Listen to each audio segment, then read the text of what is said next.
Et pour cette première partie de Smart Patrimoine, édition spéciale Patrimonia, nous avons le plaisir d'être en plateau avec Christophe Boutor. Bonjour Christophe Boutor. Bonjour Nicolas.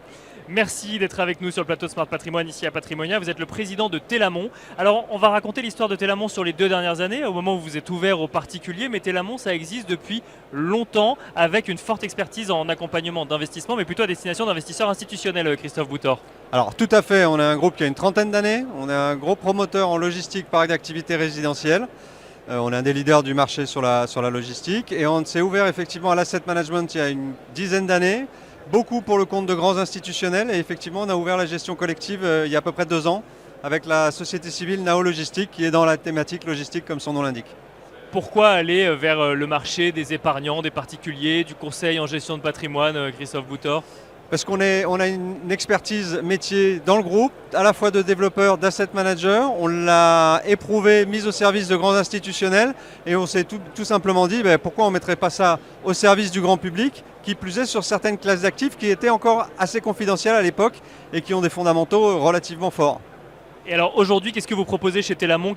Dans quoi est-ce qu'on peut investir si demain, en tant que CGP, on propose des produits Telamon à ses clients? Alors, comme je le disais, on a lancé la SC Nao Logistique qui est référencée chez Swiss Life et chez Celentia. C'est un produit de capitalisation. C'est une SCI spécialisée logistique. Hein. Exactement. Logistique, un peu activité. Elle a un objectif de TRI de 6,5. On a fait 10 l'année dernière. On pense qu'on fera quelque chose de performant cette année. D'accord. Et donc ça, c'est ouvert à la souscription via les assureurs vie, Celentia et Swiss Life. D'accord. Et c'est en période de collecte à l'heure actuelle? Ah, tout à fait.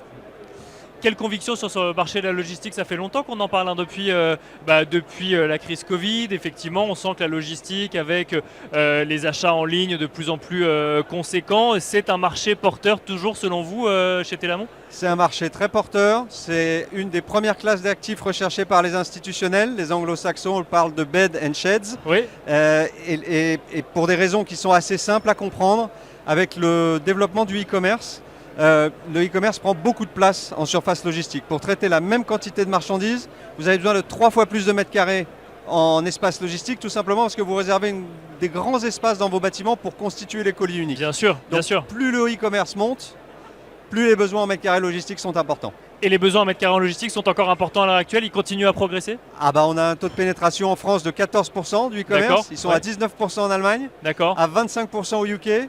On pense que ça va progresser en France, on va aller à 20% dans les 5 ans, donc oui, les besoins sont encore très importants. Il y a encore des marges de progression, si je comprends bien, sur le marché français. D'ailleurs, vous êtes investi qu'en France chez Telamon? On est investi en France sur la SC Nao Logistique. D'accord. Donc ça, c'est le premier produit proposé par Telamon, donc une SCI dédiée à la logistique, mais vous êtes présent aussi sur d'autres typologies de produits. Tout à fait. On a lancé en mai dernier la SCPI Telamon Borea, qui est une SCPI diversifiée, diversification géographique. Donc on va être en France, mais aussi en Espagne, au UK, aux Pays-Bas, Belgique, Allemagne, Italie. D'accord. Ah oui, une vraie diversification. Oui. D'accord. Et diversification produit. On va faire un peu de logistique d'activité, mais on ne s'interdira pas de faire du bureau, un peu de commerce, un peu d'hôtellerie. L'idée, c'est vraiment d'avoir une approche très diversifiée et produit et géographie pour avoir un produit où on va chercher les meilleures opportunités en rendement et avoir un produit le plus résilient possible. Quand on a un produit immobilier aussi diversifié, que ce soit en termes de typologie d'activité, que ce soit en termes de zone géographique, quelle conviction on a sur ce marché de l'immobilier au global qui a été un petit peu chahuté ces dernières années et qui se reprend bien sûr à l'heure actuelle, mais quelle conviction vous avez chez Telamon sur le sujet? Alors, on est sur un marché de l'investissement qui a beaucoup baissé ces 3 dernières années. On a un petit rebond en France, on est à plus 10% sur le premier semestre. Bien sûr. Donc on voit bien qu'on est un marché qui s'est stabilisé, on a des bons rendements, on arrive à trouver selon les géographies et les produits, les classes d'actifs, des actifs de qualité avec des bons rendements. C'est un bon marché pour investir. Les investisseurs commencent à revenir.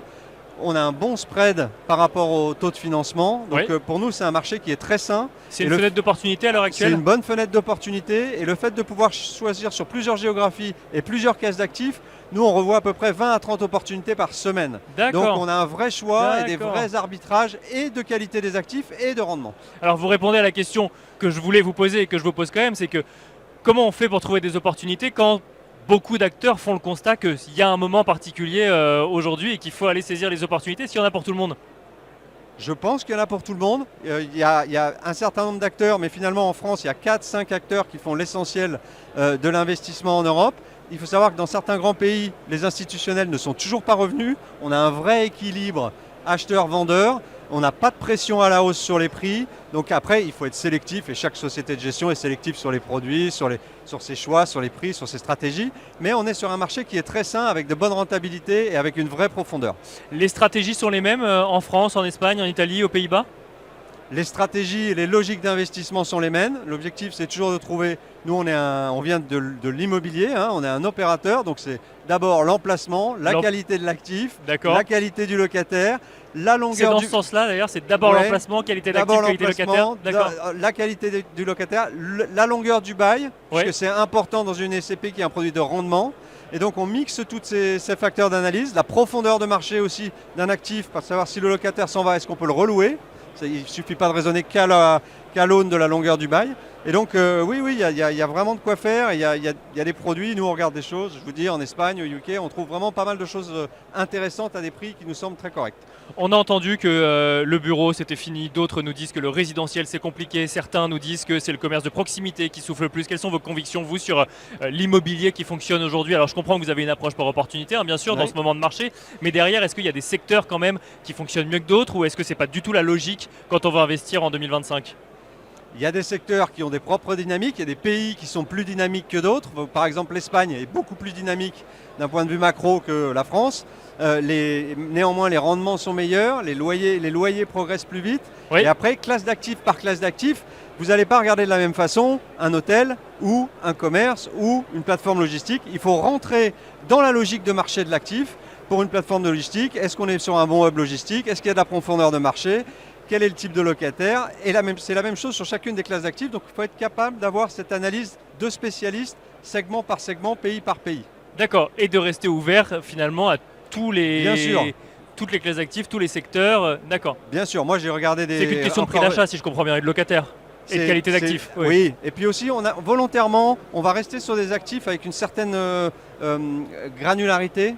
Je pense qu'un des gros sujets du bureau, c'est pas que le bureau, c'est le bureau sur des très très gros actifs, dans des endroits compliqués, et là vous empilez les difficultés. D'accord. Un mot sur la logistique, on en a parlé tout à l'heure, on a parlé effectivement de cette évolution de la demande. En termes de locataires, justement, on arrive à trouver des locataires aujourd'hui sur les... Bien sûr, il y a eu les plus grosses transactions en France sur le premier semestre, c'est que des grands e-commerçants qui prennent à chaque fois des surfaces de plus de 100 000 m² à chaque fois. Donc oui, il y a beaucoup de... Il y a une grosse dynamique locative encore sur le marché. Christophe Boutor, on a parlé de votre SCI, on a parlé de votre SCPI. Ça ne s'arrête pas là, vous proposez également un FPCI, racontez-nous. Alors on vient de lancer le FPCI Telamon Value Add 1, on a été très créatif sur le nom, mais au moins c'est explicite.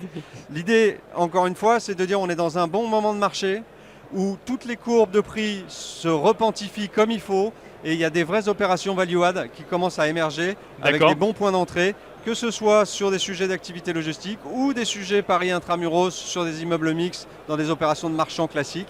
Et donc, nous, on a déjà sécurisé 2 opérations et on vient effectivement de lancer ce FPCI. L'objectif, c'est d'investir sur des opérations de marchands, FPCI qui respectent évidemment les critères du 150 heures BTR du réemploi, l'enveloppe fiscale à 5 ans avec les 17,2, etc., etc. Donc ticket d'entrée plus conséquent si on est sur un FPCI. C'est investissement professionnel, donc ticket d'entrée minimum 100 000 €.